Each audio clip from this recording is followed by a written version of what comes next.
Bem-vindos a mais uma aula de JavaScript. Agora vamos estudar o objeto Math. O objeto Math, pessoal, como o próprio nome diz, ele se destina aqui a auxiliar você a criar scripts para realizar operações matemáticas. Agora, diferente dos outros objetos, o objeto Math não tem um método construtor. Você não vai criar um new Math e sair utilizando as funções desse método.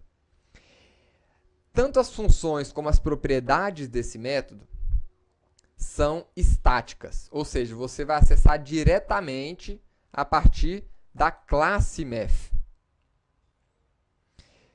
As propriedades que nós temos aqui no objeto Math são, na verdade aqui constantes matemáticas notáveis, né? Então, por exemplo, nós temos aqui a propriedade E, que é o número de Euler. O número de Euler, pessoal, é a base dos logaritmos naturais.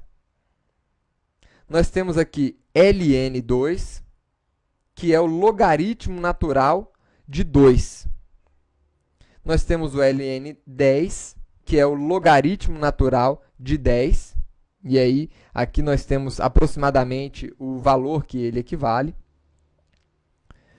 Nós temos aqui o log2, que é o logaritmo na base 2 de Euler, né, do número de Euler.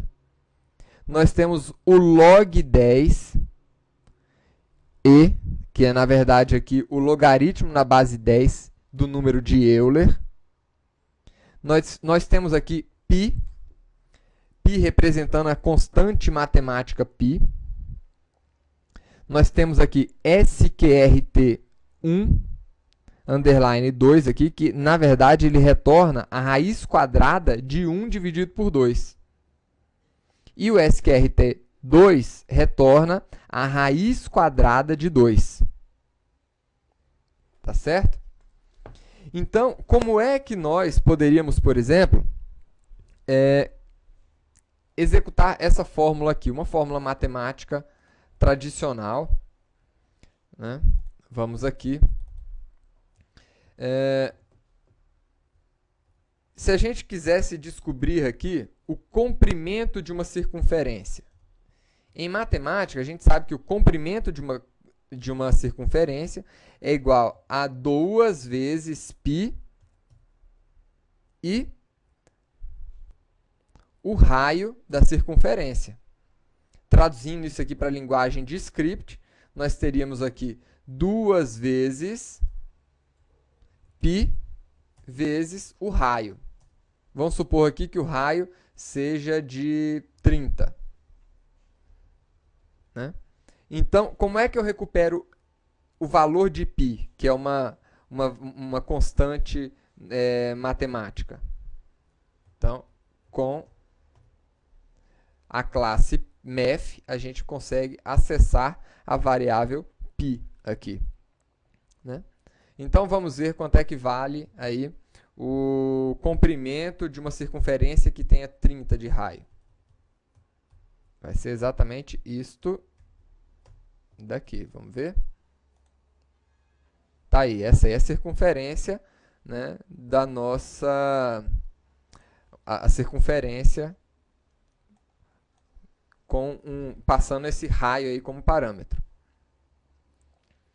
Vamos agora ver as várias funções. Vocês já viram quais são os atributos que nós podemos ter, as propriedades que nós temos no objeto Math. Sempre que vocês precisarem descobrir ou entender quais são as propriedades e funções de um objeto JavaScript, entrem aí na W3 Schools e entrem lá na referência a objetos JavaScript. Tá? Aqui a gente tem um material bem completinho. Agora vamos estudar aqui cada uma das funções rapidamente. Né? Vamos primeiro aqui para a função ABS. A função ABS, ela retorna o valor absoluto de um número. Então vamos pegar aqui math.abs menos 3. Então, o valor absoluto de menos 3 é 3. Não é isso? o valor absoluto de 3 continua sendo 3. Né?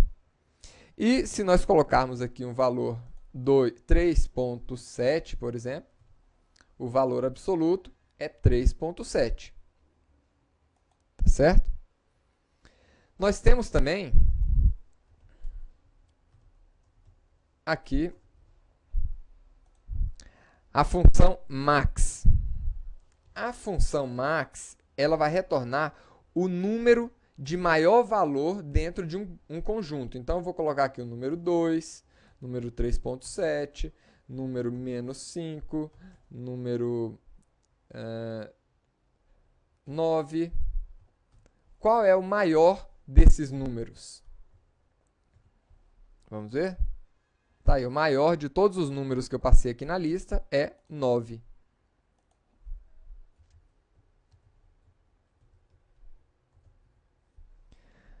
Nós temos ainda o método min. O método min, pessoal, ele retorna o número de menor valor dentre os valores passados. Eu vou aproveitar, inclusive, esse script daqui, que já tem um conjunto de valores, para representar aqui o min. Então, min é o menos 5. Nós temos a função round. A função round, pessoal, ela arredonda o número que a gente informou aqui, tá? Para o número inteiro mais próximo. Então, por exemplo, 3.7, o número inteiro mais próximo é 4. Mas e se eu tivesse colocado aqui 3.2 ou 3.3? Aí o número inteiro mais próximo é 3. É assim que funciona o round. E nós temos outras funções aqui para arredondamento. Só que enquanto o round ele arredonda para o mais próximo, eu tenho outro aqui, que é o floor. Floor, ele arredonda sempre para baixo. E eu tenho um outro aqui, que é o sail, que arredonda sempre para cima. Então, vamos ver aqui. O floor ele arredondou para 3.3 e o sail para 4. Aliás, o floor ele arredondou para 3, que é o inteiro mais próximo, é o inteiro para baixo mais próximo, e o sail arredondou para 4, que é o inteiro para cima mais próximo. Nós temos ainda a função poll. A função poll, ela eleva um número a uma determinada potência. Né? Então, poll, que na verdade significa potência, eu posso informar aqui, ó, 2 elevado a 2, ou 2 elevado ao quadrado, dá quanto? 4. Né? 2 vezes 2. E 2 elevado a 6? 64. Então, poll é a função que nós temos para elevar um determinado número a uma dada potência. Eu tenho ainda o método sqrt. sqrt, ela extrai a raiz quadrada de um número. Então, vamos extrair a raiz quadrada de 2, por exemplo. A raiz quadrada de 2 é igual a 1.4142, tal. E a raiz quadrada de 4? Vamos extrair? É 2, olha aí. Né? Nós temos ainda uma outra função muito importante desse objeto math, que é utilizada com muita frequência, que é a função random. Essa função random, pessoal, ela retorna um número dinâmico. Né? Ela retorna um número randômico. Então, isso aqui funciona como se fosse uma roleta, onde vai dar um número compreendido entre alguns números. E esse número ele compreende entre quais números? Entre o número 0 e o número 1. Então, random, ele vai retornar sempre um número entre 0 e 1. Tá? Então, 0.74, tal, é o número que ele gerou para mim. É um número randômico, pessoal. Para que a gente utiliza isso? Né? Por exemplo, se eu quiser gerar números decimais de 1 até 10, como esse número aqui é um número de 0 até 1, eu poderia multiplicar esse número por 10. Assim, a gente vai ter um número aqui, ó, de 0 até 9, né? De 0 a 10. Então, a gente poderia utilizar essa função para criar números aleatórios. Né? Então, por exemplo, deixa eu criar um número aqui. Um número aleatório. Eu gostaria de criar um número, né, entre 1 e 10. Então, ou então entre 0 e 9. Eu vou pegar esse número e vou arredondar ele para baixo.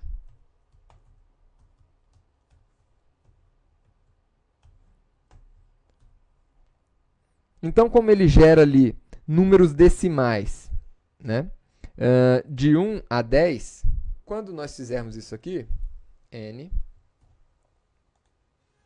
ele vai retornar aqui um número entre 0 e 9. Olha aí, ó. É o máximo que ele podia gerar. 8. Então, está gerando números aleatórios para a gente.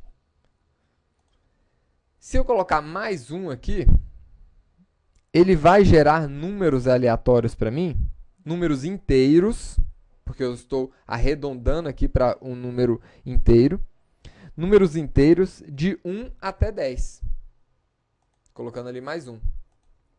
Então, sempre vou ter números ali de 1 a 10. E a gente poderia evoluir isso aí e criar números de 3 até 15, né? Poderíamos criar uma infinidade de números aleatórios. Uma outra função que nós temos é a função exp. Essa função exp, ela eleva o número de Euler à potência que a gente definir aqui no parâmetro. Então, vamos lá. Se eu quiser elevar o número de Euler à potência de 3, nós vamos ter isso daí. Eu tenho ainda a função log, que extrai o logaritmo natural, né, do número que nós informamos aqui no parâmetro. Tá? Então, vamos ver qual é o logaritmo natural de 3. 1.09861, tal. Nós ainda temos a função sin, que retorna o valor do seno do ângulo que nós informarmos aqui dentro. Né? Então, vamos ver o seno do ângulo 3. É esse aí. Nós temos o cosseno de um determinado ângulo. Então, tá aí. Esse é o cosseno.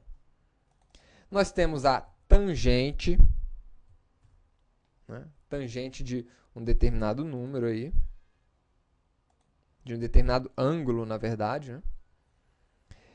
E nós temos também o método assim, que retorna para a gente um valor numérico em radianos, representando o arco cujo seno informado aqui dentro, né,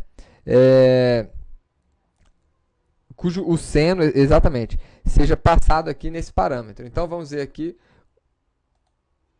esse valor, né, não é um valor numérico. Vamos colocar aqui o valor 0, por exemplo. Pronto, aí sim. E nós temos também o acosseno. Então, acosseno. Né?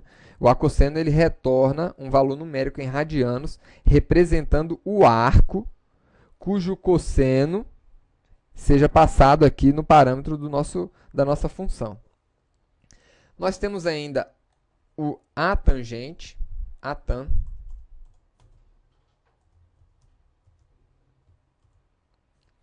que retorna um valor numérico entre menos π dividido por 2 e π dividido por 2, representando o arco em radianos, cuja a tangente a gente está passando aqui como parâmetro da função. Então, vamos ver aqui. E nós temos ainda o ATAN2. Né? Esse ATAN2, ele retorna um valor numérico entre menos π e π, representando o arco em radianos, cuja tangente é igual ao quociente dos dois parâmetros que a gente está informando, que a gente vai informar nessa função aqui. Então, os dois parâmetros que eu vou informar vai ser 1 e 1, por exemplo. E aí está o resultado.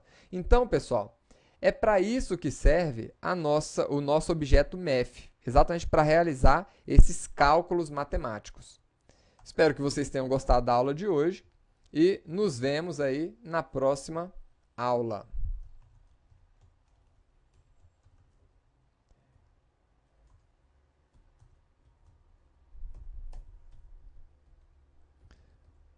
Um tchau JavaScript aí, ó.